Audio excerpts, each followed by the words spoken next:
15 il evlilik bitir, ağlım getdir, ürəyim getdir, amma darıxıram, boşluqdayam. Bir dəqiqə, ağlım getdir, ürəyim də getdir. Hər ikisi məntiqlə də, emosional olaraq da, məntiqli tərəfiniz, rasional tərəfinizdə, deməli emosional tərəfinizdə yox deyir, düzdürmü?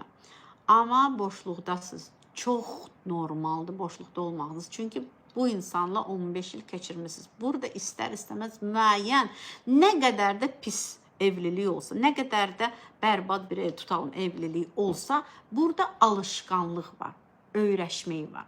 Və bu insan nə qədər də sizin ürəyinizcə olmasa da, səhvləri, nə bilməm, xəyanətsə, nə olubsa orada, bu insan həyatınızda bir yer tuturdu.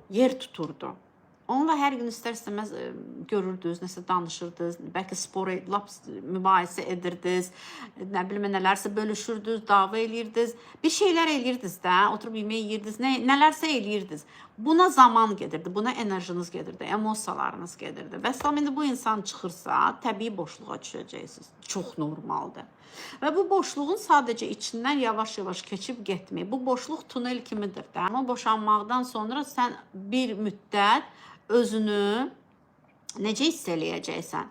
Təbii boşluqda. Təbii sən orada, məsələn, necə deyim, depressiya ola bilər, həvəssizlik, apatiya, məsəl üçün, sadəcə ola bilər ki, depressiya olmasın, apatiya olsun, biraz təşviş ola bilər, artsın. O boşluq yavaş-yavaş dolacaq. O boşluğu yavaş-yavaş hələ siz özünüz dolduracaqsınız. Tutalım da müxtəlif hobbilərlə, insanlarla, dincəlməklə, istirahətlə, kitablarla, filmlərlə, nə bilim, bəlkə səyahətlə, çox bir şeylərlə, başa düşdünüz necə? O boşluq amma dolana qədər vaxt keçəcək, biraz ağrılı vaxtdır o.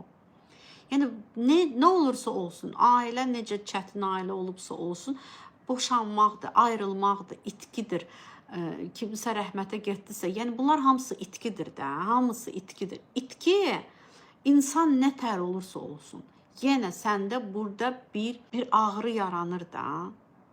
Ağrı necə yaranmasın? Axı sən, bax, evliliyi insan quranda, insan bax, evlənir, ailə qurursan, burada ümidlərin var. Sənin keçmişin var bu insanla, sizin ortaq tanışlarınız var, qohumlarınız var, hə?